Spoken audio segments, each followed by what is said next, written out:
오늘 하나님께서 주시는 말씀은 마태복음 17장 20절 말씀과 고린도전서 1장 21절의 말씀입니다. 우리 짧은 두 구절이기 때문에 우리 합독해서 함께 읽도록 하겠습니다. 시작. 이르시되 너희 믿음이 작은 까닭이니라. 진실로 너희에게 이르노니 만일 너희에게 믿음이 겨자씨 한 알만큼만 있어도 이 산을 명하여 여기서 저기로 옮겨지라 하면 옮겨질 것이요 또 너희가 못할 것이 없으리라. 하나님의 지혜에 있어서는 이 세상이 자기 지혜로 하나님을 알지 못하므로 하나님께서 전도에 미련한 것으로 믿는 자들을 구원하시기를 기뻐하셨도다. 아멘. 네, 오늘 정말 특별한 걸음으로 저희와 함께 해주셨습니다. 교회 사역을 또 비우고 오시기 쉽지 않으신데요. 네, 지난 수련회 때 저희가 너무 큰 은혜를 받아서 말씀을 사모하며 기다렸습니다. 오늘 최고의 예배라는 제목으로 수원 하나교회를 담임하고 계신 우리 고성주 목사님 나오셔서 말씀 전하실 때 우리 큰 박수로 맞이해 주셨으면 좋겠습니다.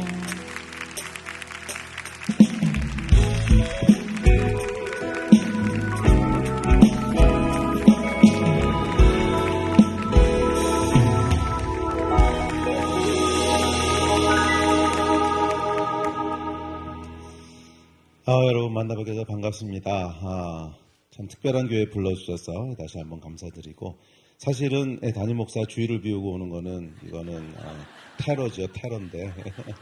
그래서 저희는 이제 일부 예배가 아침 일찍 있어서 그냥 녹화 떠놓고 왔어요. 그래서 불쌍한 저희 성도들은 녹화본을 지금 보고 있고 그렇습니다. 여러분 교회 이렇게 와서 보니까 참 기쁘고 또 감사하고 그렇네요. 저는 24년 전에 이제 수원에서 교회를 개척했는데, 개척할 때 대학생들하고 개척을 해서 청년교회였어요. 그래서 저도 그때 기타 하나 제가 들고 예배 인도하고 설교하고 원맨쇼를 했는데, 그때만 해도 이제 저희 교회 보고는 이상한 교회라 그랬어요. 그냥 청년들이 모이니까 예배 형식도 없고, 어떨 때 막 앞에 나와서 뛰기도 하고 막 이러니까 뭐 이단 아니냐, 이상하다 이제 그랬었는데, 어느덧 24년이 흐르고 나서 여러분 예배 드리는 거 보니까 저희는 이제 올드해진 것 같은 느낌이 들어서 그렇네요. 네, 저희는 아직도 이제 청년교회 정체성을 가지고 있습니다. 그래서 뭐 여러분들만큼 젊지는 않은데 그래도 평균 연령이 30은 안 될 거예요. 저희 다마다 합치면. 네, 젊습니다. 물론 아이들이 많아서 그렇긴 한데 아기들이 많으면 이게 평균을 확 깎아먹거든요. 0세, 1세 뭐 이러면 그러다 평균 연령 내면 30살 되려나? 그래요. 그래서 여러분 보고 있으면 참 좋고 또 소망이 있습니다. 자, 오늘 말씀 같이 봅시다. 오늘 말씀이 사실은 좀 긴 말씀인데 제가 줄여서 하려고 왔는데 하여간 좀 빨리 달려야 돼요. 원래는 한 90분 정도로 돼 있는 말씀인데 그거를 50분 내에 줄여서 할 수 있는 기적을 봅시다. 자,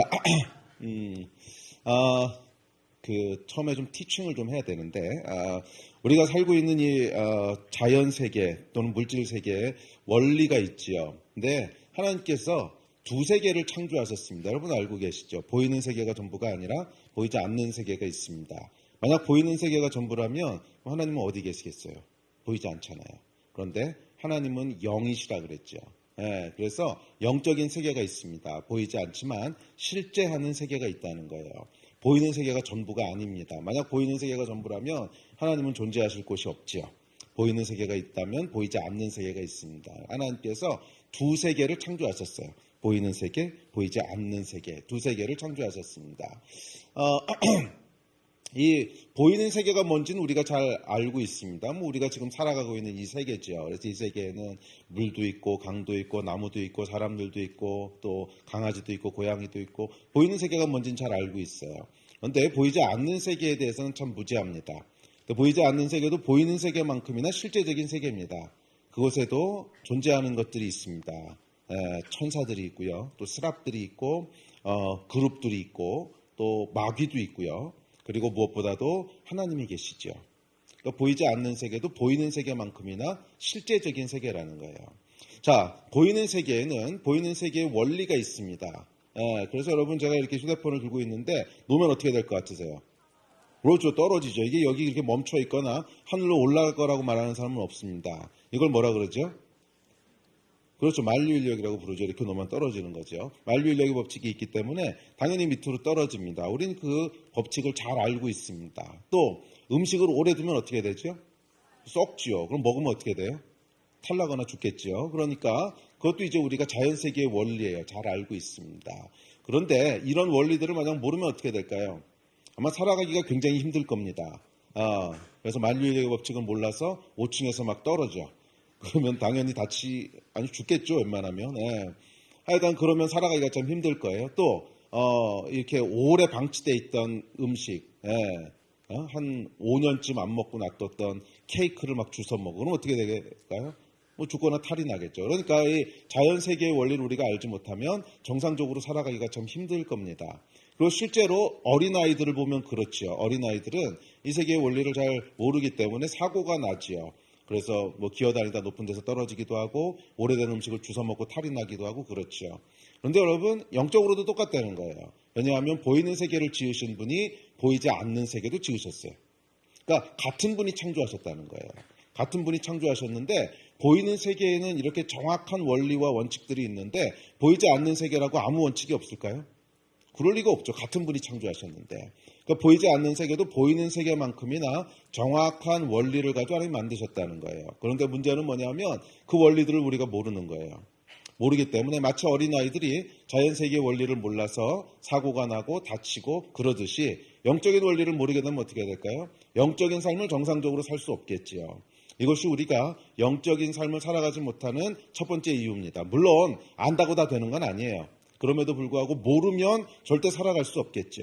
영적인 세계에도 보이는 세계만큼이나 정확한 원리들이 있습니다. 저는 여러분들이 그 원리들을 정확히 알아야 된다고 믿습니다. 그래야만 영적인 삶을 살아갈 수 있어요.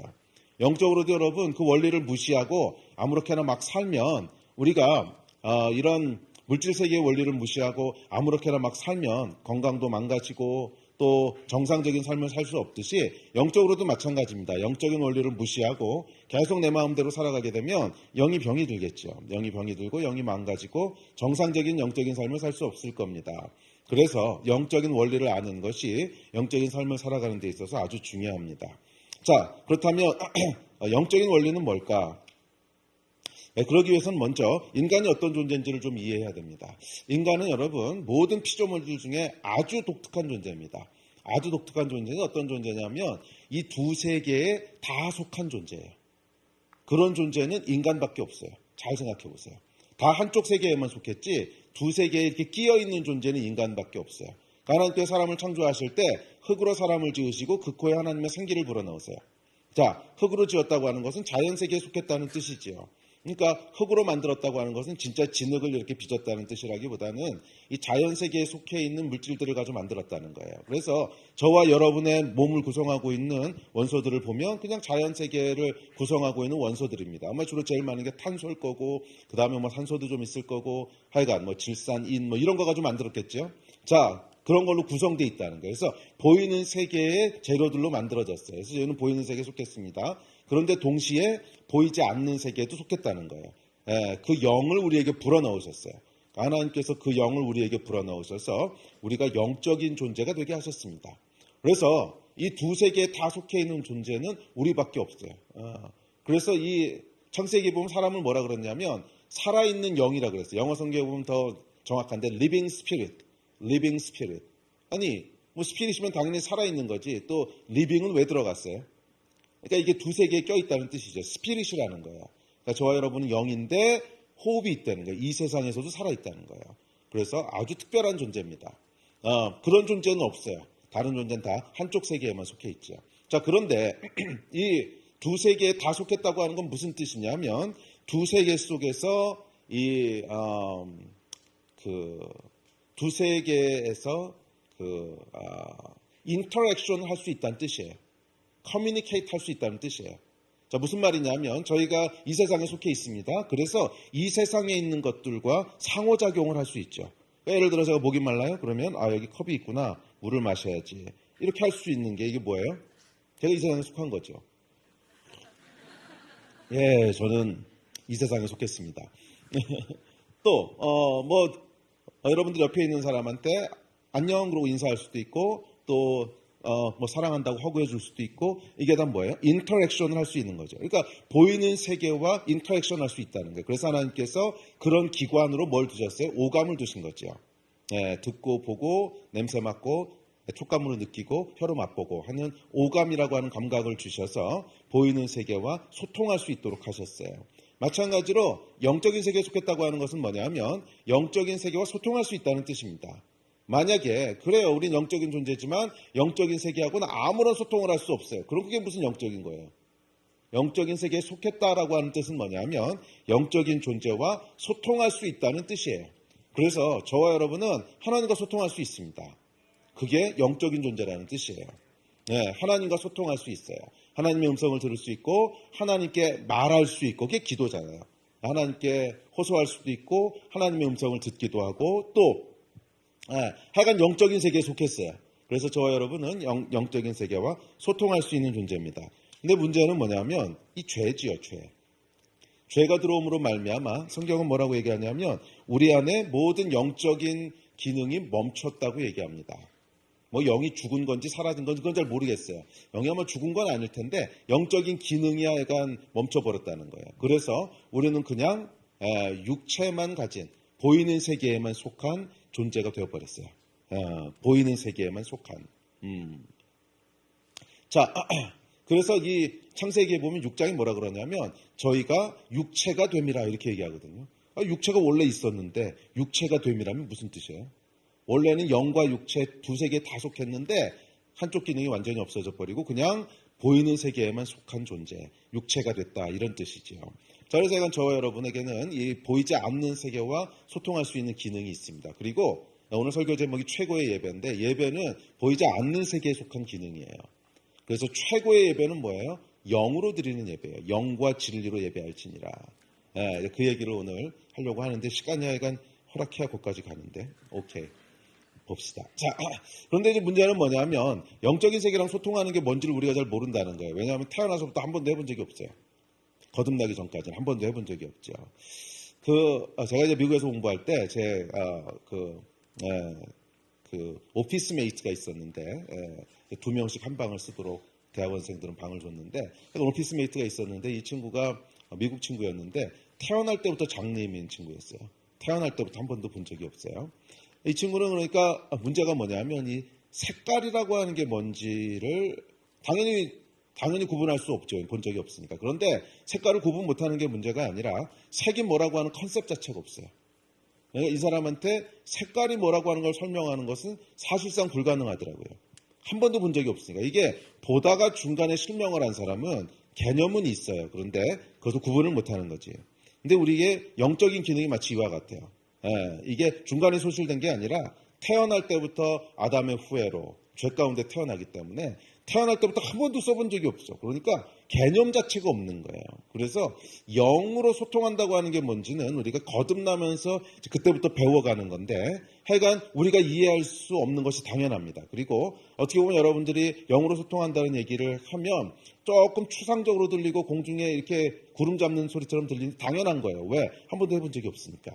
그래서 어쩌면 우리의 신앙의 여정은 이것을 조금씩 배워가는 겁니다.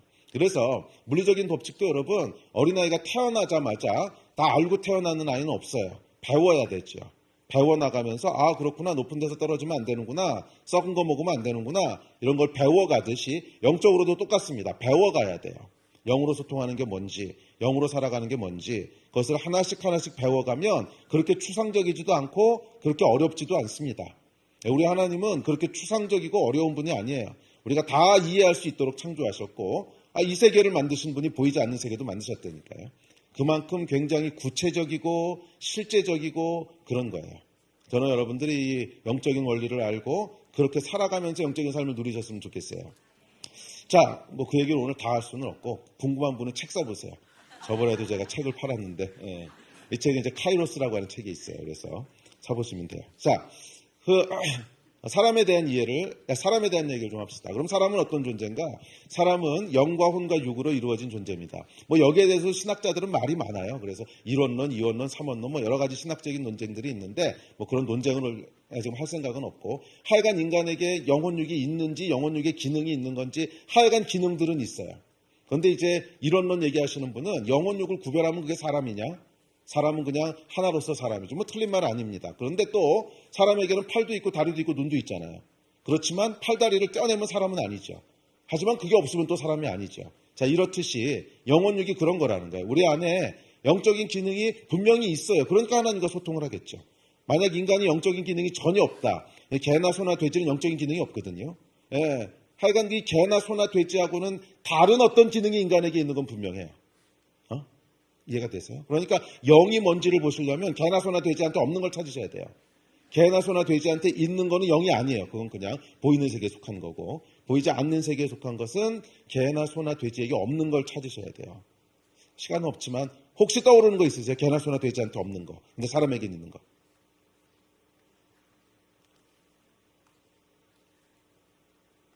뭐 여러 가지가 있겠지만 대표적인 게 말이잖아요. 말. 아니 홀스 말고 이 말. 제가 말하는 거. 이거 개나 소나 돼지는 없거든요. 그러니까 사실은 말은 여러분 보이는 세계에 속한 기능이 아니라 보이지 않는 세계에 속한 기능이에요. 영적인 기능이라는 거예요. 그래서 여러분 말을 함부로 하시면 안 돼요. 말은 여러분 우리의 영에 영향을 미쳐요. 그렇죠. 태초에 하나님이 말씀으로 천지를 창조하시고 말하는 존재가 누군가 보세요. 말하는 존재는 하나님이 말씀하시고 천사들이 말할 줄 알고 마귀가 말할 줄 알고 사람이 말할 줄 알고 끝. 딱 영적인 세계에 속한 존재만 말하잖아요. 안 그래요? 그러니까 이게 이 얘기는 지금 할 게 아니니까 시간 없으니까 빨리 넘어갑시다. 하여간 개나 소나 돼지한테 없는 걸 찾으셔야 돼요. 그게 영적인 기능인데 하여간 인간에겐 영과 혼과 육의 기능이 있습니다. 육은 뭔지 알아요. 그냥 이거죠. 우리 몸뚱이. 근데 이제 혼은 뭐냐면 사실은 성경에 보면 영혼과 육체라고 얘기를 하는데 조금 구분이 잘못 영과 혼육체가 있는 거예요. 그러니까 혼이라고 하는 건 뭐냐면 우리 생각인데 이것은 이제 보통 지정의라 그러죠. 지식과 감정과 의지. 근데 이게 뭐 정확히 구분되는 건 아닙니다. 영과 혼이 정확히 구분되는 건 아닌데 하여간 지정의로 우리 마음이라고 하는데 이 마음은 엄밀하게 얘기하면 보이는 세계에 속한 기능이에요. 그래서 육체에 속한 기능이라는 거예요. 그래서 육체 이게 우리의 지정이라고 하는 건 사실은 뇌라고 하는 육체에서 일어나는 전기 호르몬 반응이거든요. 그렇지 않아요? 그러니까 이거는 엄밀하게 얘기하면 보이는 세계에 속한 기능인데 이 사람들이 옛날 사람들은 이 마음이라고 하는 게 눈에 보이지 않으니까 뭐 뇌에서 일어나는 전기 호르몬 반응은 이해할 수가 없으니까 혼이라는 기능을 따로 떼서 생각을 했는데 사실은 오늘날의 시점으로 보면 혼이라고 하는 건 그냥 육체에 속한 기능이긴 합니다. 그런데 그냥 우리 뇌에서 일어나는 기능이니까 좀 따로 분리를 한 거죠. 그래서 이건 우리의 혼과 육체가 있습니다. 근데 혼은 더 구체적으로 우리의 생각이에요. 뇌에서 일어나는 지정의의 반응을 혼이라고 합니다.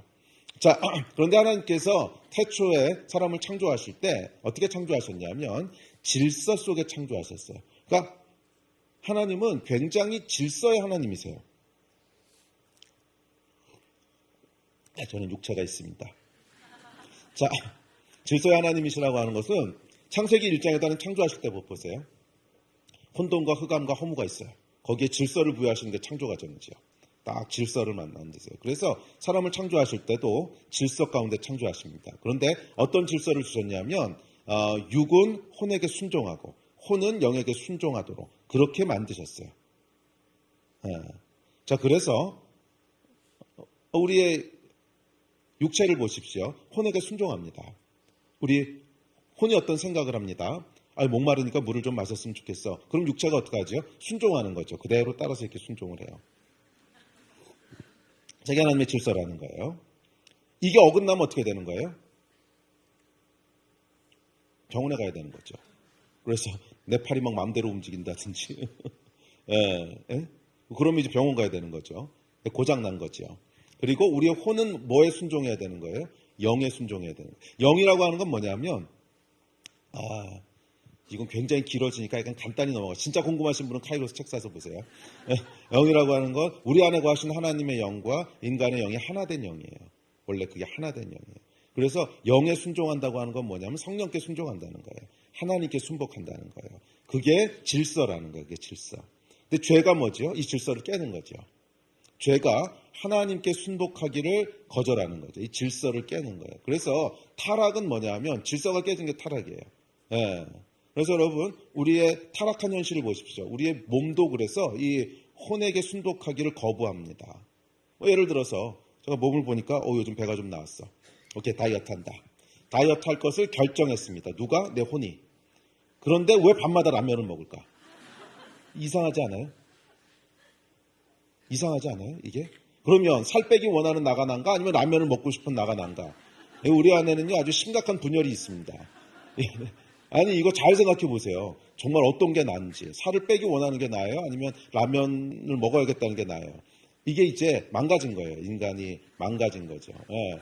그래서 우리 혼이 영에게 순복하기를 거부하고 죄에 타락하는 순간 모든 질서가 다 깨지는 거예요. 모든 질서가 다 깨지는 거예요. 근데 사실 이게 제가 했던 얘기가 아니고 중세의 유명한 신학자였던 토마스 아퀴나스가 했던 얘기인데 이 질서가 다 깨지는 게 이제 죄라고. 근데 아까 오늘날의 예를 들자면 그런 거죠. 살 빼기를 원하면서 라면 먹는 거, 뭐 이런 게 이제 죄라는 거예요. 그러니까 여러분 죄 찌든 인간인 거 맞죠? 원하는 대로도 안 되잖아요. 분명히 마음은 이걸 원하는데 딴 거 하고 있죠. 이게 바울의 고백이잖아요. 내가 마음으로는 이것을 원하던데 또 다른 마음이 내 안에 있도다. 이게 로마서 7장의 고백이잖아요. 이게 이제 죄의 현실인 거죠. 그러니까 이 질서가 깨진 거, 이 거부, 반항, 거역, 그게 뭐냐면 죄라는 거죠. 자, 그래서 사실은 구원이라고 하는 건 뭐냐면 질서가 회복되는 겁니다. 그래서 우리의 혼이 성령께 온전히 순복하는 거예요. 온전히 순복하게 될 때 우리의 몸도 질서가 잡혀가는 거예요. 그래서 여러분 성령의 9가지 열매 중에 뭐가 있어요? 절제가 있잖아요. 셀프 컨트롤. 셀프 컨트롤. 셀프 컨트롤이 뭐예요? 우리의 혼이 우리의 육체를 잘 다스리는 상태가 셀프 컨트롤이잖아요. 그러니까 성령의 열매 가운데 절제가 있다는 건 뭐냐면 성령께 우리가 온전히 순복하면 삶의 질서가 세워진다는 거죠. 아멘이십니까? 자, 이것이 하여간 인간을 이루고 있는 기본적인 구조입니다. 자, 그래서 이제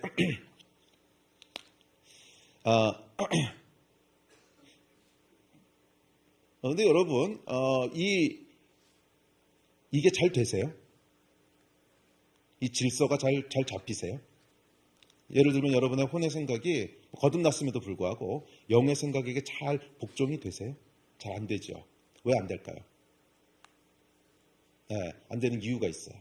안 되는 이유는 영이 약해서 그런 거예요. 영이 약해서 그래요. 자, 여러분 집안에도 보면 엄마가 있고 아빠가 있고 자녀들이 있습니다. 그런데 그 집안의 주도권을 누가 잡고 있는지를 보면 다 달라요. 제일 센 사람이 잡고 있는 거죠. 그래서 어떤 집은 엄마가 주도권을 잡고 있고 어떤 집은 아이들이 주도권을 잡고 있어요. 자, 예를 들어서 오늘 외식하자. 그럼 누가 결정합니까? 아빠가 결정하는 집도 있고 엄마가 결정하는 집도 있고 아이들이 결정하는 집도 있어요. 하여간 그 집안의 대소사를 결정하는 존재가 있죠. 그게 뭐예요? 제일 센 존재예요. 우리 몸이 그렇다는 거예요. 영혼육이 있는데 우리 몸의 중요한 것들을 누가 결정하는가? 혼이 결정하는 사람이 있고 영이 결정하는 사람이 있고 육이 결정하는 사람이 있다는 거예요. 영이 결정해야 되는 거예요. 근데 왜 안 되냐? 영이 약한 거예요. 네, 영이 약한 거예요. 자, 그래서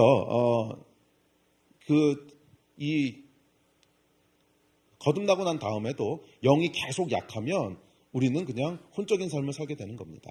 우리는 그냥 육적인 삶을 살게 되는 거예요. 영이 강해지는 여러분 되시기를 바랍니다. 영도 강해질 수 있어요? 이 얘기가 좀 더 길어지니까 책 사서 보세요. 영이 여러분 강해질 수 있습니다. 영이 강해지는 것이 사실은 특별한 게 아니고 성령 충만해지는 거예요. 성령 충만해지고 영적으로 성숙해지는 것인데 그냥 표현을 그렇게 얘기한 거예요. 근데 제가 표현을 이렇게 하는 이유가 있습니다. 그게 뭐냐면 이 모든 언어에는 유효기간이 있어요. 언어에 유효기간이 있다고 하는 게 뭐냐면 처음에 어떤 언어를 들었을 때는 신선해요. 그래서 그게 뭐지? 그리고 궁금하기도 하고 그래서 귀 기울여 듣고 실천해 보기도 해요. 그런데 계속 반복해서 2년, 5년, 10년 들으면요 진부해져요. 그럼 그 다음에는 나도 다 알아. 아무리 그 얘기를 들어도 반응을 안 해요. 그게 이제 언어의 유효기간이에요. 예를 들어서 성령 충만하십시오. 그러면 이미 여러분들 머리 가운데는 나름대로 성령 충만이 뭔지가 다 있어. 어렸을 때부터 경험해 온 것에 따라서 그게 정말 성경에서 온 건지 아닌지 잘 모르겠지만 하여간 내가 경험한 것에 의해서 10년, 20년, 50년 동안 축적된 성령 충만이라고 하는 데피니션이 여러분 머리 안에 이미 다 있어요. 그래서 아무리 앞에서 목사가 성령 충만이 어쩌고저쩌고 얘기해도 안 들어가. 그래서 제가 새로운 용어를 써야겠다는 결단들을 하기 시작한 거예요. 그래서 이 용어 가지고는 안 되겠다. 아무리 성령 충만 얘기해도 뭔 얘기인지 안 들어가. 이미 다 가지고 있는 생각들이 있어. 이거 유효기간이 안 되니까 새로운 용어를 쓰자. 그래서 제가 개발해낸 용어가 영이 강해져야 된다는 용어. 이거 들으니까 좀 신박하죠? 그게 뭐야 이러잖아. 봐, 이 벌써 눈빛에서 보이고 그게 뭐지? 이러면 이제 듣는다는 거예요. 그래서 그냥 딴 얘기를 쓰는 건데 이단이 아닙니다. 그냥 알아들으라고 다른 용어를 쓴 거예요. 그냥 성령 충만하다는 뜻이에요. 자, 하여간 영이 강해지면 영이 강하면 당연히 영이 우리 삶의 모든 것을 주관하지 않겠어요? 영이 약하면 혼과 유기할 거고. 자, 그래서 보면은 세 종류의 사람이 있습니다. 세 종류의 사람이 있는데 육에 속한 사람이 있고 혼에 속한 사람이 있고 영에 속한 사람이 있는 거예요. 자, 육에 속한 사람이라고 하는 건 뭐냐면 육적인 사람이에요. 육이 모든 걸 다 주관하는 사람이에요. 육이 모든 걸 다. 이 사람은 본능에 따라 사는 거예요. 배고프면 먹고 그다음에 끌리면 자기 마음대로 하고 막 때리고 하여간 그래서 이런 사람에 대해서 뭐라 그랬냐면 베드로후서에 보면 이 사람들은 본래 잡혀 죽기 위하여 난 이성 없는 짐승 같아서 짐승 같은 놈이라는 거예요. 성경에서 정확히 얘기합니다. 이런 사람들은 짐승 같은 사람이라는 거예요. 그냥 육체의 본능을 따라 살아가는 사람들. 근데 아마 여기에는 육에 속한 사람들은 별로 없으실 거예요. 이런 사람들은 대부분 어디가 있냐면 교도소에 있습니다. 그래서 아마 육에 속한 사람은 여기 없으실 거고 아마 대부분은 이제 혼에 속했을 거예요. 혼이 강해요. 자, 혼이 강하다고 하는 건 뭐냐면 이제 두 번째, 내 삶의 모든 것을 내 혼이 결정하는 거예요. 내 생각이. 그래서 육체의 본능대로 살진 않습니다. 혼도 교육을 받으면 뭐 교육에 따라서 절제할 줄도 알고 또 그 안에 어떤 철학과 윤리와 사상에 의해서 삶을 다스릴 줄도 알아요. 하여간 혼에 의해서 살아가는 것이 두 번째 사람인데 이 혼에 의해서 살아가는 사람의 특징을 성경은 뭐라 그러냐면 꾀를 낸다 그래요. 꾀. 네, 그래서 시편에 보면 악인의 꾀를 쫓지 않는다 그러고 또 전도서에 보면 사람이 많은 꾀를 냈대요. 이 꾀라고 하는 것의 히브리어를 보면 히좌본이라고 하는 단어인데 이것은 육체의 생각, 정신적인 계략 이런 뜻입니다. 그러니까 계속 전략을 짜고 계략을 짠다는 거예요. 자, 그래서 이 혼이 하는 일에 기본적인 혼은요 여러분 많은 일을 하는 것 같아도 방향은 딱 하나입니다. 방향은 딱 하나. 예. 나를 위해 사는 거예요. 나를 만족시키는 삶을 사는 거예요. 혼이 뭐 많은 걸 하는 것 같아도 궁극적으로 하는 건 뭐냐면 내 자아를 위해서 사는 거예요. 그러니까 항상 혼은 뭐를 물어보냐면 하나님이 뭐를 원하실지를 물어보는 게 아니에요. 혼은 뭐가 내게 제일 최선이지 그걸 물어봐요. 근데 뭐 최선이라고 하는 것도 궁극적인 선을 얘기하는 것이 아니라 무엇이 나를 가장 즐겁게 하지 이거 물어보는 거예요. 무엇이 나를 가장 만족시키지? 무엇이 나를 가장 즐겁게 하지? 혼은 이거를 항상 물어보는 거예요. 그래서 혼이 강한 사람은 이 자아가 강한 사람입니다. 그래서 세상에서도 이런 사람은 자아가 강하다 그래요. 혼이 강한 사람은. 그래서 이 자아가 강한 사람은 여러 가지 모습으로 나타나는데 자기에 대한 강한 믿음으로 나타나기도 하고 자기 보호적으로 나타나기도 하고 자기 애로 나타나기도 합니다. 자, 자기에 대한 강한 믿음이라고 하는 것은 뭐냐 하면 혼이 강한 사람은 대표적으로 자존심이 세요. 자존심이 세고 고집이 세고 교만하고 지나친 자신감이 있고 뭐 이런 모습으로 나타난다는 거예요. 이게 이제 혼이 강할 때 영이 강하면 어떻게 나타나는지 아십니까? 겸손해요. 자기에 대한 믿음이 없어요. 나는 죄인입니다. 하나님만 오르십니다. 이게 영이 강한 사람이고 혼이 강한 사람은 자기 확신이 강해요. 자기 확신이 강해서 남의 말을 진짜 안 들어요. 아유, 제가 이 사역하면서 혼 깨느라고 정말 말을 지지리도 안 들어요. 혼이 강한 거예요. 또 자기 보호적으로 나타나기도 합니다. 왜? 자아를 보호해야 되니까. 자기가 공격을 받고 상처를 받으면 고통스러우니까. 그래서 자기 보호로 나타납니다. 이기적인 거, 또 상처받기 싫어서 문을 딱 닫는 거, 또 쉽게 삐지는 거, 뭐 이런 게 다 이제 자아가 강한 거예요. 자기 애로 나타나기도 합니다. 자기 연민, 아이고 불쌍한 나야, 뭐 이러는 거. 불쌍하게 뭐가 그렇게 불쌍해 예수께서 구원하셨는데 맨날 불쌍한 자, 항상 자기가 피해자야. 이런 사람들은 진짜 사역하기 힘들어요. 항상 자기가 피해자. 무슨 피해자야? 네가 예수 죽였는데. 가해자지. 그러지 않아요? 우리가 무슨 피해자예요? 뭐 맨날 피해봤대. 맨날. 저놈이 나쁜 놈, 이놈이 나쁜. 여러분 그거 알아요? 내가 옛날에 이러다 이거 못 끝내는데. 제가 옛날에 그 미국에 있을 때 아는 이제 그 선배분이 계셨는데 지금 목사님이신데 어느 날은 몸이 너무 아프더래요. 그래서 이렇게 눌렀는데 심장이 아픈 것 같더래. 심장이 아픈. 심장이 이상한가? 근데 또 이렇게 누르면 위도 아프더래요. 그래서 여기도 이상한가? 허파도 아프더래요. 그래서 이상하다 왜 온몸이 다 아프지? 근데 나중에 보니까 손가락이 아픈 거더래요. 왜 다른 놈이 다 나쁜 놈이고 나만 피해자처럼 보이는 줄 아십니까? 손가락이 아픈 거예요. 손가락. 여러분이 죄 가운데 있기 때문에 다 이상한 놈처럼 보이는 거예요. 실제로 제일 이상한 놈은 내가 제일 이상한 놈이지. 그런 거잖아요. 예. 우리는 예수를 죽인 자들인데 무슨 피해자겠어요? 가해자지. 그죠? 여기서 빠져나오지 않으면 소망이 없습니다. 복음이요. 절대로 복음이 월킹하지 않는 사람은 어떤 사람이냐면 피해자라는 생각을 갖고 있는 사람이에요. 이거는 모든 원인이 밖에 있어요. 저 사람 때문에 그렇고 교회 때문에 그렇고 제도 때문에 그렇고 구조 때문에 그렇고 이 사람은 절대로 변하지 않아요. 여러분 제가 85년도에 내비게이터라고 하는 선교단체에서 예수 믿고요. 지금까지 사람을요 지긋지긋하도록 만났습니다. 지긋지긋하도록. 예. 그냥 얼굴만 봐도 대충 전적이 나와요. 저는. 그런데 정말 무슨 짓을 해도 안 변하는 사람은 피해의식이 있는 사람이에요. 이거 빨리 빠져나오셔야 돼요. 피해자 아니에요. 우리는 피해자 아니에요. 나 때문에 그렇게 된 거지 다른 사람 때문에 그렇게 된 거 아니에요. 여기로 돌아가셔야만 복음이 작동하기 시작해요. 아멘. 자, 그러니까 혼이 하는 일은 뭐냐면 나를 피해자로 만드는 거예요. 왜? 그래야 내 마음이 좀 편하니까. 예, 혼은 끊임없이 나를 피해자로 만듭니다. 예. 자, 이것이 저희가 혼이 하는 일이에요. 빨리 넘어갑시다. 미안해요. 제가 약간 감기 기운이 있어가지고서 계속 목이 잠기니까. 자, 자, 영에 속한 사람이 있습니다. 영에 속한 사람은 어떤 사람이라고요? 영이 다스리는 사람이에요. 그래서 하나님의 말씀에 순종하는 사람이에요. 하나님의 뜻에 순복하는 사람이에요. 그것이 영에 속한 사람입니다. 이게 영이 강한 거예요. 그런데 여러분 또 하나 우리가 구별해야 될 것은 영이 강한 것과 영이 예민한 건 달라요. 이걸 또 구분을 못하니까 교회에서 문제가 많이 생겨요. 영이 예민한 사람은 뭐냐면 뭘 잘 보고 뭘 잘 듣고 이런 사람들이 있어요. 그러니까 이 사람들은 선천적으로 영이 그냥 예민하게 태어난 거예요. 그래서 이 사람들은 아마 예수 안 믿었으면 분명히 접신하고 무당됐을 겁니다. 그런 사람, 무당은 여러분 영이 얼마나 예민한 줄 아세요? 무당도 여러분 정말 기가 막힌 무당은 기가 막힙니다. 정말 기가 막힌 무당들이 있어요. 예. 이게 이제 영접하는 거거든. 영이랑 접신하는 거거든. 자, 이건 약간 영이 예민한 거예요. 영이 예민한 건 영이 건강한 게 아니에요. 여러분, 피부가 강한 것과 건강한 것과 피부가 예민한 건 다르죠. 피부가 예민한 건 뭐라 그러냐면 아토피라 그러는 거예요. 그러니까 영이 예민한 사람은 아토피인 거지 영적인 게 아니에요.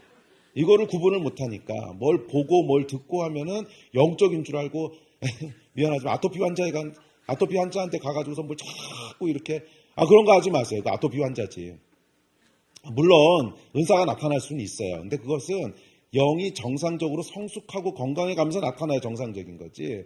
그렇지 않고 뭐 영의 다른 기능들은 다 엉망인데 말씀에 순복하지도 않는데 거기서 나타나는 거는 아토피지요. 이건 영이 예민한 거예요. 이거는 잘 구분하셔야 돼요. 영이 예민한 거예요. 잘 보세요, 여러분. 구약 성경에 보면 하나님이 사울을 버리셨는데 사울이 예언을 하잖아요. 이건 뭐야? 하나님이 사울을 버리셨는데 사울이 예언을 한단 말이에요. 그러니까 이거는 영적인 거하고 아무 관계가 없다는 뜻이죠. 그냥 영이 예민한 거지. 영적인 것하고는 아무 관계가 없는 거예요. 그냥 예민한 거예요, 예민. 아시겠습니까? 영이 강하다고 하는 건 뭐냐면 예민한 게 아니에요. 영이 강한 것은 우리가 성령님께 순종하는 거예요. 순복할 수 있는 거예요. 그게 영이 강한 거예요. 그런 여러분 되시기를 바랍니다. 자, 그렇다면 어떻게 영이 강해질 수 있는가? 몸하고 똑같습니다. 계속 운동하면 강해지잖아요. 좋은 음식 먹으면 강해지잖아요. 영도 똑같아요.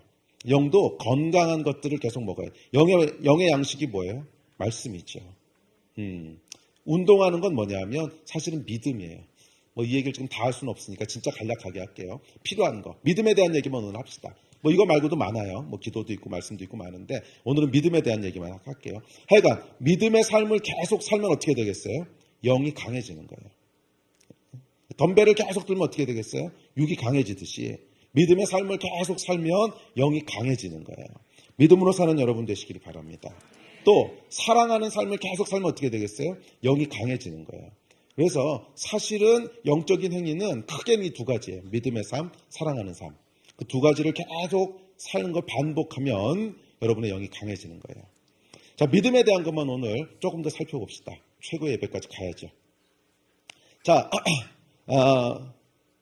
믿음은 이제 두 가지 종류의 믿음을 살펴볼 텐데 원래는 이 설교가 5가지 종류의 믿음을 살펴봐야 되는데 그건 시간 없으니까 2개만 할게요. 그러니까 첫째는 믿음 중에 산을 옮기는 믿음이 있습니다. 산을 옮기는 믿음. 자, 오늘 본문 말씀 아까 읽으셨죠. 너희 중에 겨자씨만한 믿음이 있으면 산을 옮길 거라 그랬잖아요. 여러분 정말로 믿음으로 산을 옮길 수 있다고 믿습니까? 아멘. 왜냐하면 믿음이라고 하는 건 뭐냐면 이 땅에서 작동하기 이전에 보이지 않는 세계에서 작동하는 거예요. 그러니까 믿음은 보이지 않는 세계를 움직이는 열쇠예요. 좀 더 정확하게 얘기하면 믿음은 보이지 않는 세계의 것을 보이는 세계로 끌고 오는 능력이에요. 그것을 믿음이라고 부릅니다. 자, 제가 2012년도에 그 안식년으로 몇 개월 동안을 그 이스라엘에서 살았던 적이 있어요. 그래서 유대인 랍비하고 같이 살았는데, 그래서 크리스천 랍비였는데, 그래서 유대인인데, 일부러 제가 그 사람한테 연락을 해가지고 이제 같이 살았어요. 그래서 몇 개월 아침마다 일어나면 이제 성경 가지고 토론하고 얘기하고 뭐 이렇게 살면서 유대인들이 성경을 어떻게 보는가 하는 것을 이렇게 배울 수 있는 좋은 시간이었습니다. 그런데 유대인들이 성경 보는 것이 흥미로운 게 있더라고요. 유대인들의 세계관인데, 유대인들은 어떤 세계관을 갖고 있냐면, 이 보이는 세계는 보이지 않는 세계의 그림자라고 하는 세계관을 갖고 있어요. 예, 그래서 히브리서에 보면 그들이 섬기는 것은 하늘에 있는 것의 모형과 그림자라 이렇게 나오거든요. 그러니까 이 모형과 그림자라는 거예요. 그 보이는 세계는 보이지 않는 세계의 그림자라는 거예요. 이해가 되세요? 자, 그렇다면 여러분, 제가 지금 여기 이렇게 서 있습니다. 그러면 이 그림자가 이렇게 생기죠. 혹시 제 그림자를 잡아서 옮기실 수 있는 분? 원래 시간이 있으면 한 명 나오라 그래서 해보면 좋은데. 이거 옮길 수 있는 분. 이거 아무리 힘써도 안 옮겨집니다. 그런데 옮길 수 있는 쉬운 방법이 있죠. 어떻게 하면 옮기죠? 저를 밀면 돼요, 이렇게. 그럼 옮겨지는 거예요. 정확히 이 원리라는 거예요. 보이는 세계는 보이지 않는 세계의 그림자라는 거예요. 그러니까 보이는 세계의 산을 옮기려면 뭘 옮기면 되는 거예요? 보이지 않는 세계를 움직이면 되는 거예요. 그게 뭐예요? 믿음이라는 거예요. 믿음은 보이는 세계를 움직이는 것 이전에 보이지 않는 세계를 움직이는 거라는 거예요. 그러니까 믿음이라고 하는 기능은 뭐에 속한 기능이에요? 영에 속한 기능인 거예요. 사실은 제가 이 영에 속한 기능이 뭔가를 깊게 말씀으로 연구하고 묵상하면서 보니까 결국 영에 속한 가장 큰 2가지 기능은 믿음과 사랑이에요. 믿음, 소망, 사랑이 사실 영에 속한 기능이에요. 그러니까 그렇게 많지 않아요. 믿음과 소망과 사랑이 영에 속한 기능인데 믿음은 그래서 영을 움직이는 거예요. 영을. 보이지 않는 세계를 움직이는 거예요. 그래서 여러분 보이는 세계에 산이 있다고 해서 그것에 속지 마십시오. 예. 그 산은 어떻게 움직입니까? 예? 예. 조그만 동산이라면 어떻게 그래도 포크레인 부르고 어떻게 해보겠지만 그 앞에 있는 산이 뭐 설악산, 히말라야 어떻게 옮기겠어요? 불가능하죠. 그런데 옮길 수 있다는 거예요. 어떻게? 보이지 않는 곳으로 옮기면 돼요. 목사님 세상에서는 안 된다 그러는데요. 목사님 병원에서는 불가능하다는데요. 아니요, 여러분, 그 허상일 뿐이에요. 병원에서 아무리 안 된다고 해도 그림자일 뿐이라는 거예요. 우리의 진짜 실체는 영원한 하늘에 있습니다. 병원에서 아무리 안 된다고 해도 하나님이 된다고 그러시면 되는 거지. 그렇지 않습니까? 이건 은행에서 안 된다는데요. 은행이 아무리 안 된다고 해도 하나님이 된다고 그러시면 되는 거죠. 이건 세상적으로 불가능한데 세상이 아무리 안 된다고 해도 그건 그림자일 뿐이라는 거예요. It's just a shadow. 그림자일 뿐이라는 거예요. 우리의 진짜 실체는 어디 있어요? 하늘에 있어요. 크리스천은 여러분 이 믿음으로 살아야 돼요. 그래야 세상을 이길 수 있어요. 그래야 세상이 흔들리지 않아요. 이 믿음이 없으면 보이는 것에 계속 흔들리는 거예요. 앞에 산이 나타나면 못 간다 그러고 강이 나타나면 못 걷는다고 하고 천만에 만만에 앞에 산이 있던 강이 있던 광야가 있던 그것은 다 뭐예요? 그림자일 뿐이에요. 그림자일 뿐이야. 실체는 어디 있어요? 하늘에 있어요. 그러므로 믿음이 있으면 산을 옮길 수 있고 믿음이 있으면 바다를 건널 수 있고 믿음이 있으면 광야에서도 물을 낼 수 있는 거예요. 아멘이십니까? 이게 믿는 자들의 삶이에요. 제가 지난번 수양회 때 이 간증을 했었나 모르겠는데 했었으면 뭐 또 들으십시오. 어차피 7번 듣지 않으면 기억이 안 남는다니까. 저희 교회에 옛날 일이에요. 2007년도 8년도였는데 대학생이 하나 있었는데 아주 가난한 대학생이었고 몸도 많이 나쁜 그래서 이 아버지 일찍 돌아가시고 어머니는 병으로 누우시고 그래서 학교를 제대로 다닐 수가 없었어요. 그래서 한 학기 휴학해서 돈 벌고 그 다음에 학교 다니고 이러던 친구였는데 하루는 돈이 한 푼도 없어가지고서 점심을 먹어야 되는데 돈이 한 푼도 없어서 너무너무 배가 고픈 거예요. 그래서 이제 기도를 했어요. 학생회관에서. 주님 5천 원만 주십시오. 제가 점심 먹고 싶습니다. 그랬더니 하나님께서 믿음으로 취하라 그러시더래요. 그래서 믿음으로 취하는 게 뭡니까? 그랬더니 저쪽 구석에 가서 이렇게 취하라 이런 감동을 주시더래요. 네.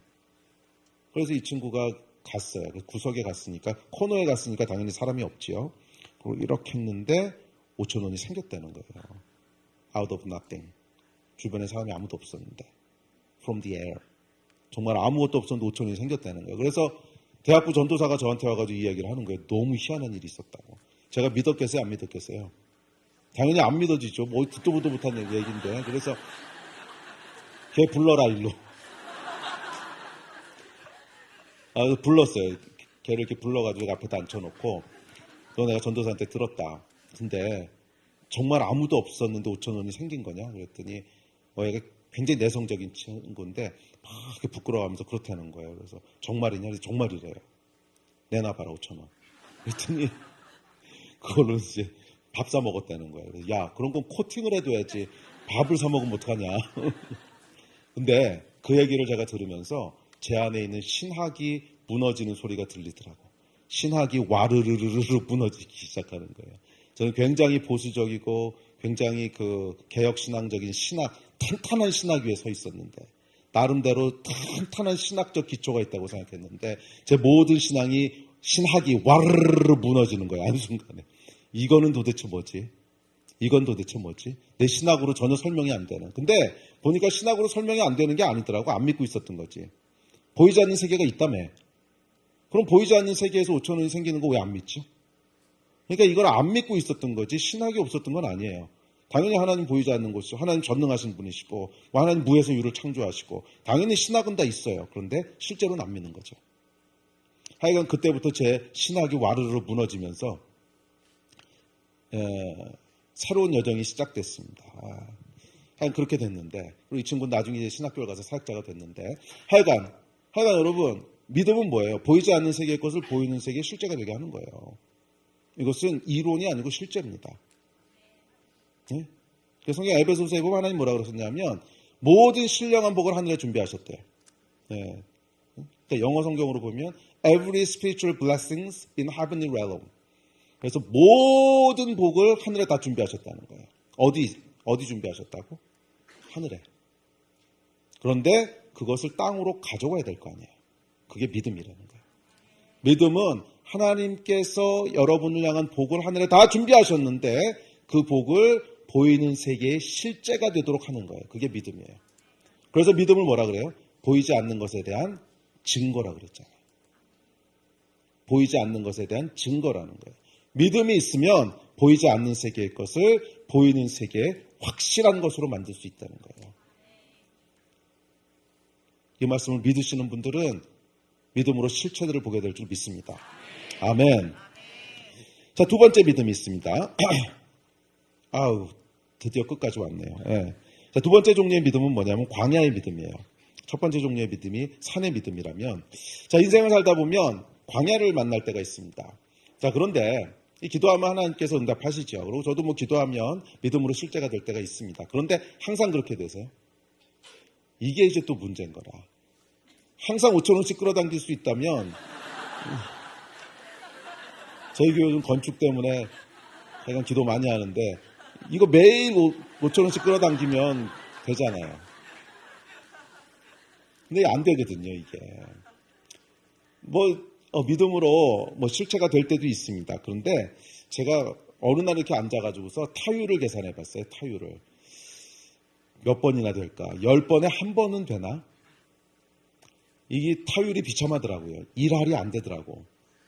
한 10번을 믿음으로 기도하면 한 번이나 두 번 정도는 기도한 즉시 뭔가 응답되는 것 같은데 뭐 두 번도 안 돼요. 한 8, 9번은 뭐예요? 안 되는 거예요. 그럼 이제 이때부터 우리가 마음이 볶이기 시작하죠. 왜 안 될까? 특별히 우리가 인생의 광야를 만날 때가 있잖아요. 정말 힘든 순간, 이해할 수 없는 일들.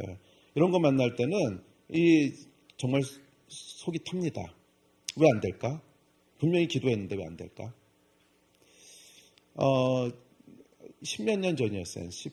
한 3, 4년 된 것 같아요. 제가 가장 사랑했던 선교사가 이제 암으로 소천을 했습니다.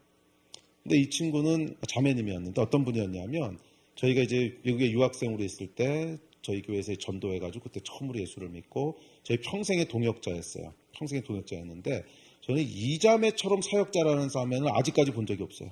그냥 어디다 갖다 놓든지 간에 한 달만 갖다 놓으면 소그룹이 생겨요. 두 달만 갖다 놓으면 교회가 세워져요. 그냥. 하여간 정말 하나님의 사람이었고 정말 하나님 사랑하는 사람이었고 그러다 이제 정말 선교에 그 헌신된 남편을 만나서 결혼하고 또 선교사라고 하고 또 남편도 제 서울대 수학과 1년 후배였는데 우리나라 금융공학으로는 1호 박사였어요. 그래서 연봉이 정말 부르는 게 값이었어요.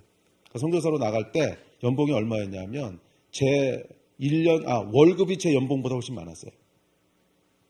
진짜 부르는 게 값이었어요. 왜냐하면 우리나라의 금융 수학으로 1호 박사였기 때문에 이런 파생 상품이라든지 이런 것을 분석하고 만들어낼 수 있는 사람이 그때 한 명밖에 없었으니까 진짜 부르는 게 값이었죠. 진짜 부르는 게 값이었는데 그래서 선교사로 나가겠다는 거예요. 그래서 제가 우리 건축해야 되는데 건축하고 나가라. 그랬더니 그때 지금 있는 첫 번째 건물을 건축할 때였는데 하여간 그냥 자기 서운한 게 있어서 안 된다고 그러고 선교사로 나갔어요. 이제 중동으로 들어갔는데, 근데 이 자매가 이제 암에 걸렸습니다. 그래서 들어왔죠, 한국으로. 그리고 항암을 시작했는데 저희는 고쳐주실 거라고 믿었어요. 정말 100% 믿었고 전교인이 다 같이 100% 금식하고 서원하고 정말 간절히 기도했어요. 소천하기 직전까지 그랬어요. 근데 하나님이 데려가셨어요. 이게 소화가 안 되는 거예요. 이해도 안 되고. 이게 도대체 뭔가. 저도 소화가 안 되지만 교인들에게 뭐라고 얘기해야 될지도 모르겠는 거예요. 분명히 하나님 고쳐주십니다. 기도합시다. 근데 또 그렇잖아요. 목사가. 고쳐주실지 안 될지 모르지만 기도합시다. 이럴 수는 없잖아요. 그러니까 고쳐주십니다. 믿음으로 기도합시다. 그래서 했는데 이게 안 된 거예요. 이해도 안 되고 소화도 안 되고 제가요 거의 1년을 웃음 없이 살아갔던 것 같아요. 제가 굉장히 긍정적인 사람인데 한 1년 정도는 이거 우울증 아닐까 하는 그렇게 하여간 힘든 시간을 보냈어요. 정말 이해할 수 없죠. 하나님은 무슨 죄가 있었던 것도 아니고 그렇게 헌신된 사람이 없고 정말 하나님 사랑하는 사람이고 근데 왜 안 고쳐주시지? 왜 데리고 가시지? 설명할 수 없는. 그리고 시간이 또 흘렀습니다. 1년 반쯤 전이었어요. 1년 반쯤 전에 또 한 명의 선교사가 이제 암에 걸렸습니다. 이 선교사는 저희 교회에서 대학교 1학년 때 예수님 믿고 저희 교회에서 쭉 커온 친구예요. 그래서 거기서 헌신하고 이제 신학교 가고 선교사로 나가고 뭐 그랬던 친구인데 제가 아주 아끼는 제자지요. 근데 안식년을 나왔다가 돌아가기 직전에 건강검진을 해보니까 대장에 암이 있다는 거예요. 그래서 또 기도를 시작했습니다. 분명히 하나님 고쳐주실 거라고 열심히 전교인이 기도를 했어요. 근데 또 하나님께서 데려가셨어요. 이것도 정말 이해할 수 없는 일이죠. 근데 이 두 번째 당할 때는 제가 조금 달랐어요. 제 안에 믿음이 뭔지에 대한 걸 하나님께서 그 10년 넘는 시간 동안에 가르쳐 주신 거죠. 믿음이라고 하는 건 여러분 뭐냐면 우리 혼의 작용이 있고 영의 작용이 있는데 혼은 뭐라는 거냐면 이해하는 거예요. 그렇죠. 보이는 세계를 살아가려면 이해해야 살아갈 거 아니에요. 이해 못하면 못 살아갈 거 아니에요. 그런데 영은 뭐냐 하면 이해하는 게 아니에요. 믿는 거지. 그래서 고린도전서에 보면은 전도에 미련한 것으로 우리를 믿게 하셨대요. 잘 생각해 보세요. 여러분. 하나님이 하시는 일을 다 이해할 수 있을까요? 불가능하죠. 이해할 수 없다는 거예요. 그러니까 믿으라는 거죠. 만약에 여러분 우리가 하나님을 다 이해할 수 있다면 그 하나님이 우리를 창조하신 게 아니라 우리가 그 신을 창조한 걸 거예요. 내가 다 이해할 수 있는 신인데 하나님은 나보다 크신 분이세요. 그러니까 하나님은 크신 분이시고 그 안에 내가 요만큼 있는 거죠. 요만큼은 이해할 수 있어요. 그런데 그 나머지는 다 이해할 수 없다는 거예요. 만약에 내가 하나님을 다 이해할 수 있다면 내가 이만한 거고 그 안에 하나님 요만큼 있는 거죠. 그것은 내 머릿속에서 만들어낸 신이지 나를 창조한 신일 수는 없어요. 그러니까 하나님이 나를 창조하신 창조주라면 반드시 뭐가 있는 거예요? 이해할 수 없는 부분이 있는 거예요. 여러분 생각해 보십시오. 시간만 해도 그래요. 하나님은 과거와 현재와 미래를 한꺼번에 보세요. 그런 분을 우리가 어떻게 이해하겠어요? 응? 우리는 미래를 모르잖아요. 미래까지도 한꺼번에 보세요. 이거 이해가 불가능한 거예요. 그러니까 하나님 뭐라 그러세요? 믿어라, 믿어. 응? 믿어라. 여러분 어린아이 키우시는 부모님들은 한 2살, 3살 된 애한테 모든 걸 다 설명할 수 있습니까? 안 되잖아요. 에? 캔디 달라 그러는데 안 돼 이빨 썩어. 그러면 얘가 이빨 썩는 게 뭔지 알게 뭐예요? 이빨도 없는데 아직. 그러니까 뭐라 그러는 거예요? 믿어. 설명이 안 되는 거죠. 여러분 어른과 아이의 갭만 있어도 설명이 안 되는데 하나님과 우리 사이의 갭은 이것과 비교할 수 없거든요. 이걸 어떻게 이해하겠어요? 그러니까 이해한다는 것 자체가 교만한 거지. 그래서 여러분 하나님은 믿는 거지 이해하는 게 아닌 거예요. 우리가 이해할 수 없는 일을 당하면 항상 어떤 반응을 보이냐면 왜? 라고 물어봅니다. 하나님 왜 그렇습니까? 왜 이런 일이 벌어집니까? 잘못된 반응이에요. 왜라고 하는 건 뭐냐면 이해하고 싶습니다라는 뜻이거든요. 이건 이제 혼을 사용한 거예요. 그래서 혼을 계속 사용하면 어떻게 될까요? 혼이 강해지겠죠. 그래서 왜라는 걸 계속 물어보면 항상 마지막은 어디로 가냐면 영적인 침체로 갑니다. 예외 없어요. 혼을 계속 강화시켰기 때문에 그래요. 그러면 뭘 해야 되는 거예요? 영의 반응을 해야 되는 거예요. 이해할 수 없는 일이 생겼다. 하나님 저 이해는 안 됩니다. 하지만 하나님 신뢰할 수는 있습니다. 하나님 선하신 분이십니다. 내가 이해 안 돼도 하나님 완전하신 분이십니다. 이건 할 수 있잖아요. 이게 영의 반응인 거예요. 이 반응을 할 때 어떻게 되는 거예요? 영이 강화되는 거예요. 여러분 영은 말이에요. 이해할 수 없는 순간이 와야 그때 움직이기 시작합니다. 잘 생각해 보세요. 이해할 수 있는 거면 그냥 이해하면 되는데 뭐 영을 왜 쓰겠어요? 이해하면 되는데 믿음이 왜 필요하냐고. 믿음이라고 하는 건 이해할 수 없는 그 지점에 섰을 때 거기서 믿음이 요구되는 거지. 이해가 다 되면 이해하면 되지 뭐하라 믿겠냐고요. 믿음이라고 하는 건 뭐냐면 이해할 수 없는 순간에 섰을 때 거기서 발휘되는 거예요. 그리고 그때 비로소 영이 움직이기 시작하는 거예요. 그래서 여러분 영적인 점프와 성장이 언제 일어나는 줄 아십니까? 제가 30몇 년 사역해 보니까 사람은요 영적인 점프가 언제 일어나냐면 이해할 수 없는 일 앞에 섰을 때예요. 이해할 수 없는 상황 앞에 섰을 때예요. 그때 예배하는 거예요. 하나님 제가 이해 안 됩니다. 하지만 여전히 하나님은 선하십니다. 제가 이해는 안 되지만 하나님을 경외할 수는 있습니다. 이 믿음의 선택을 하는 순간 영적인 성장이 일어나는 거예요. 제자 훈련 우리가 많이 하죠. 물론 필요합니다. 하지만 대부분의 제자 훈련은 우리의 혼을 강화시키지 영을 강화시키지 않아요. 이 혼의 지식이 쌓인 것이 언제 영이 되는가? 그것은 이해할 수 없는 순간 앞에서 믿음으로 반응할 때. 주님 내가 다 이해할 수 없습니다. 왜 선교사님을 데려가셨는지 모르겠습니다. 하지만 여전히 하나님은 완전하시고 여전히 하나님은 실수가 없으시고 여전히 하나님은 선하신 분이십니다. 이 믿음으로 반응할 때 우리가 영을 사용하게 되는 거예요. 아멘이십니까? 제가 이제 선교사를 보내고 장례식을 마치고 그 다음날이 이제 예배였어요. 제 금요 예배였는데 이렇게 앉아서 기도하는데 하나님께서 말씀을 주시더라고요. 지금은 너희가 최고의 예배를 드려야 될 때다. 이해할 수 있는 상황에서 하나님 예배하는 거 누가 못하겠냐. 예배할 만할 때 예배하는 거 누가 못하겠냐. 열매가 많고 기쁠 때 예배하는 거 누군들 예배 안 하겠냐. 하나님이 받으시는 최고의 예배는 이해가 되지 않는 순간에 감사할 수도 없는 순간에 그 순간에 여전히 하나님 앞에 나와서 하나님 완전하십니다. 하나님 선하십니다. 내가 이해할 수는 없어도 하나님을 신뢰할 수는 있습니다. 이 예배를 최고의 예배로 받으신다는 거예요. 그 다음 날 이제 예배를 갖습니다. 그리고 제가 간단히 이 말씀을 나누고 예배하자고. 저는 그날 예배는 아직도 잊혀지지 않아요.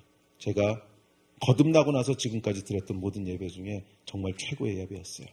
그냥 하나님이 그 가운데 계시고 모든 성도들이 울면서 통곡하고 감사하고 기뻐하고, 그리고 정말 놀라운 것은 아무런 후유증이 없었어요. 교인들 중에 아무도 시험 드는 사람도 없었고 아무도 그것 때문에 마음 상하는 사람도 없었고, 최고의 예배는 여러분 광야에서 드리는 거예요. 이해할 수 있는 순간에 드리는 것이 아니에요.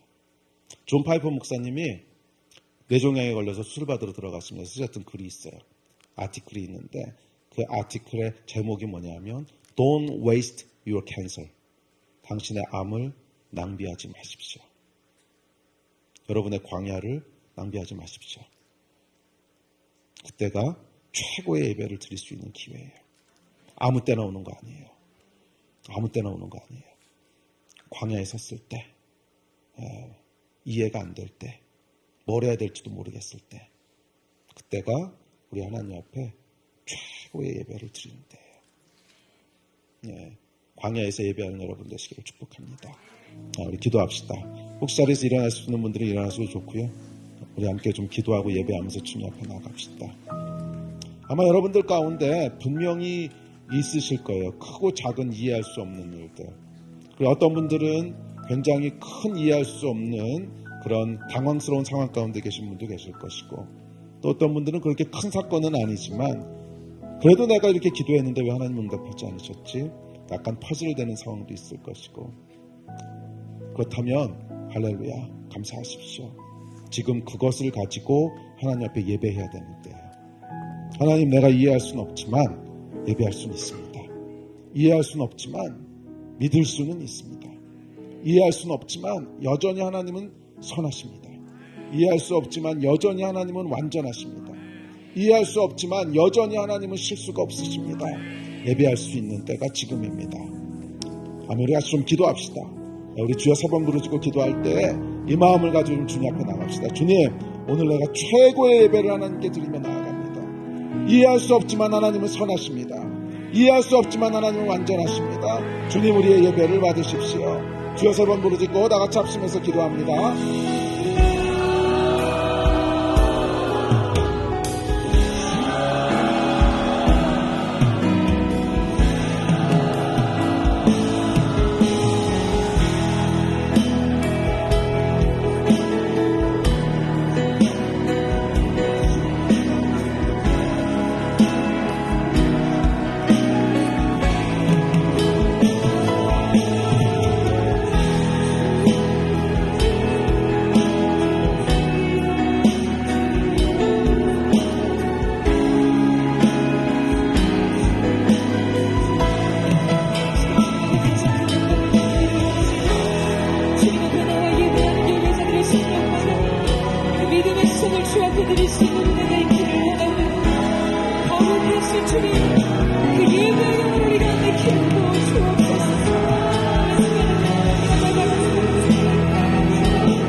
주님 우리 가운데 부를 수 있는 이름을 주셨습니다. 우리를 사랑하신 하나님, 그리스도 예수를 십자가에 내어주심으로 우리를 향한 당신의 사랑을 확증하셨습니다.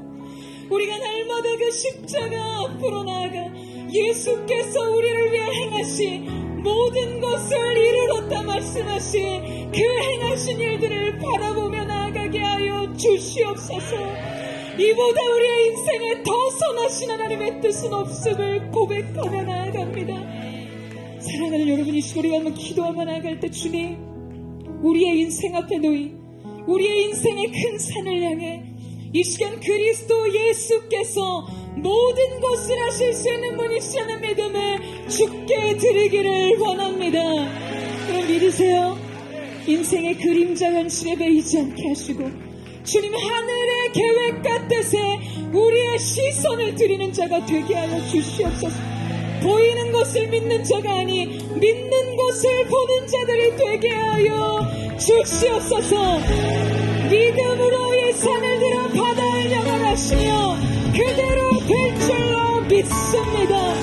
이미 살아의 경수가 끊어졌지만 약속하신 말씀을 따라 모든 생명이 역행하는 능력으로 나는 모든 육체의 하나님이라 내게는 능치 못함이 없으리라 말씀하신 기적의 주님, 오늘 주님 하늘이 움직이는 시간이 되게 하여 주시옵소서. 그림자의 현실, 그 실체를 따라 인생의 큰 산은 무너질지어다. 우리 믿음을 주님 앞에 드리며 주여 나를 믿고 통성으로 기도합니다.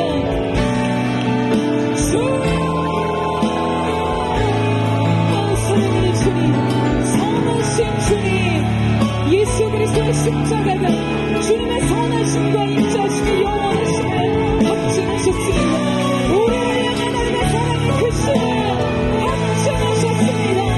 그 예수 세상하신 일을 통해 오늘 우리가 우리의 삶을 믿음으로 긍정하기를 원합니다.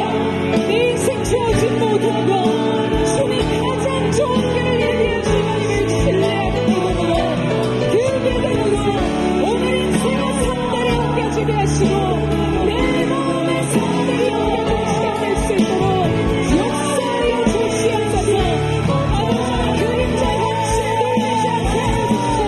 이 그림자 현실 없는 사람들 없지 바른 사람은 예수님의 모든 결박과 묶임이 과세되게 하시고 예수 안에 생명, 예수 안에 자유, 예수 안에 평화 그 능력의 실체가 오늘의 사랑을 옮기게 하여 주시옵소서.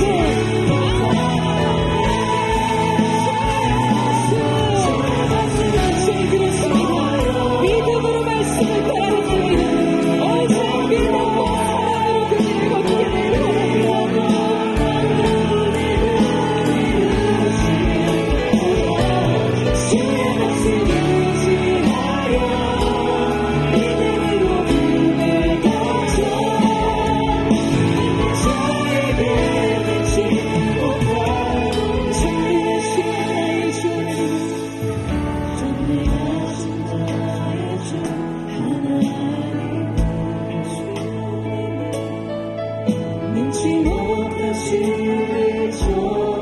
주님 그렇습니다.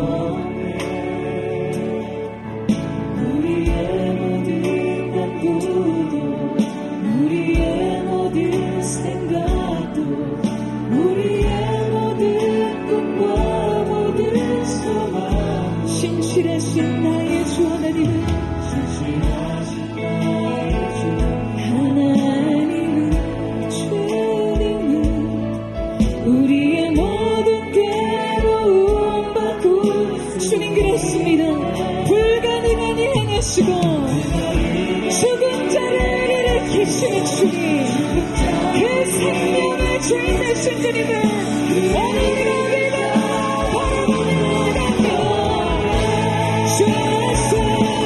주의 말씀 의지하여 믿음으로 금을 던져 오늘 그가 놀라운 일을 이루시는 것보다 주의 말씀 의지하여 믿음으로 금을 던져 믿는 자에게 지 선포하며 주의 말씀을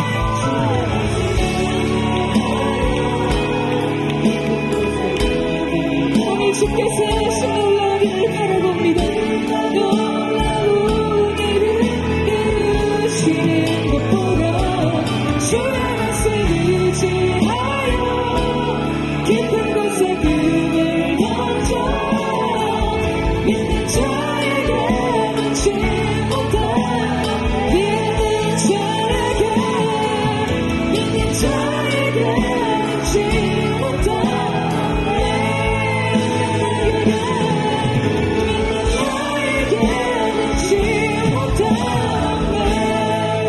할렐루야. 오늘 이 산을 들어 계시는 예수 그리스도 생명의 주님 창조의 주님 능력의 주님의 이름을 찬양합니다. 주님 역사하여 주시옵소서. 세일을 행하여 주시옵소서. 이름으로 모든 것을 가능케 하실 주님의 이름을 찬양합니다.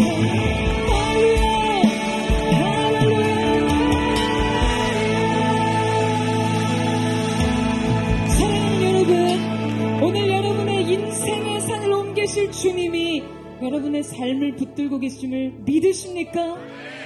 주님께서 우리의 상황과 환경의 산을 옮기시듯 그것을 바라보는 우리의 마음의 산을 두려움과 현실의 그림자에 눌려 낙심과 절망 가운데 침잠되어 있는 우리의 마음의 산을 옮기시듯 오늘 하나님께서는 우리의 삶 속에 그 산을 옮기시는 역사가 있는 줄로 믿습니다.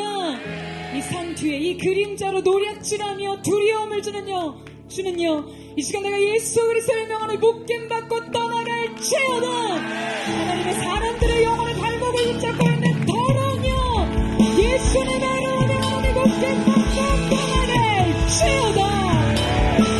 선하신 주님을 찬양합니다. 사랑하는 여러분, 십자가는 우리에게 하나님의 완전하심과 주님의 선하심과 우리를 향해 변함없는 하나님의 사랑을 확증해 보여주시고 계신 줄로 믿습니다.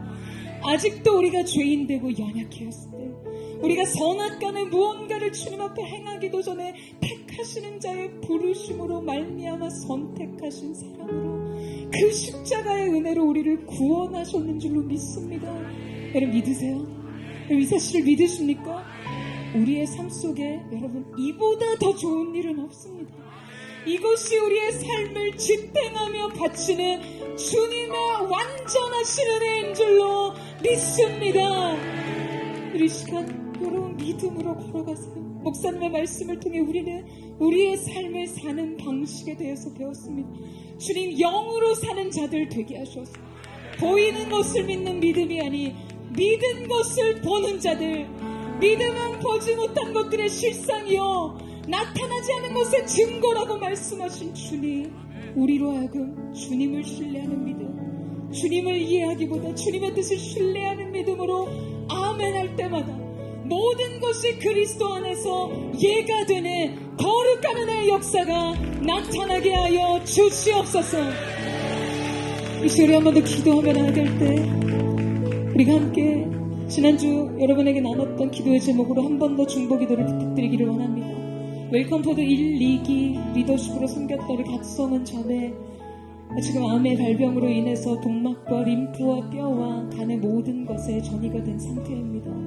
현재 아직 조직검사 결과가 나오지 않아 항암을 시작하지 못했지만 특별히 간에는 남아있는 세포가 찾아보기 어려울 정도로 이미 간이 많이 손상되어 있고 심장의 기능이 유지되어야만 항암을 시작할 수 있는 은혜의 기회를 얻게 됩니다.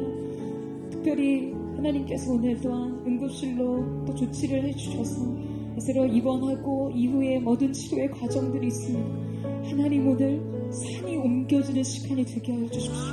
나는 모든 육체 하나님이라 내게는 능치 못함이 없으리라 말씀하신 그 하나님의 전능하심과 연결되는 시간이 되게 하여 주십시오.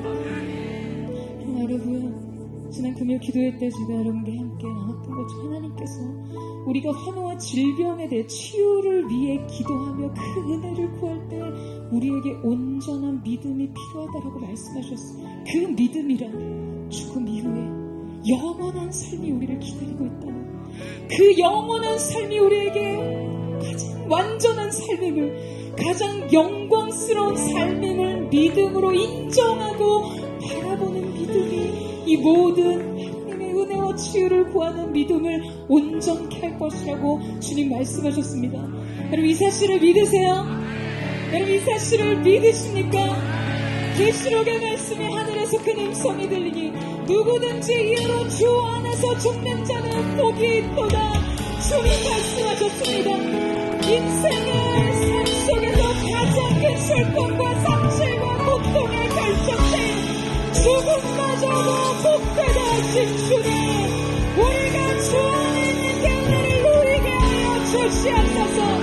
이 완전한 삶을 바라보는 믿음으로 오늘 주님의 은혜를 구하며 나아갑니다.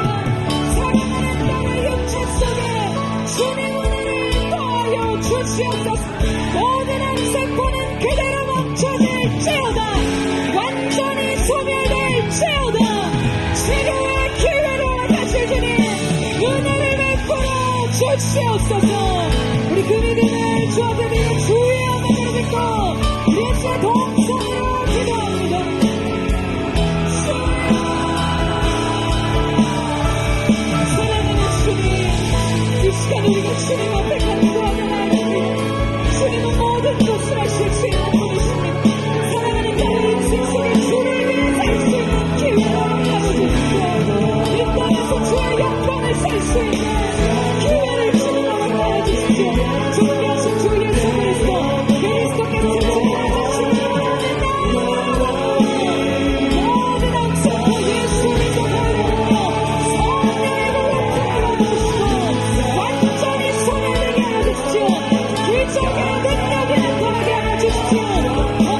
인생의 화려한 산의 정상에서나 깊은 광야와 같은 눈물 골짜기에서나 우리는 주님의 것입니다.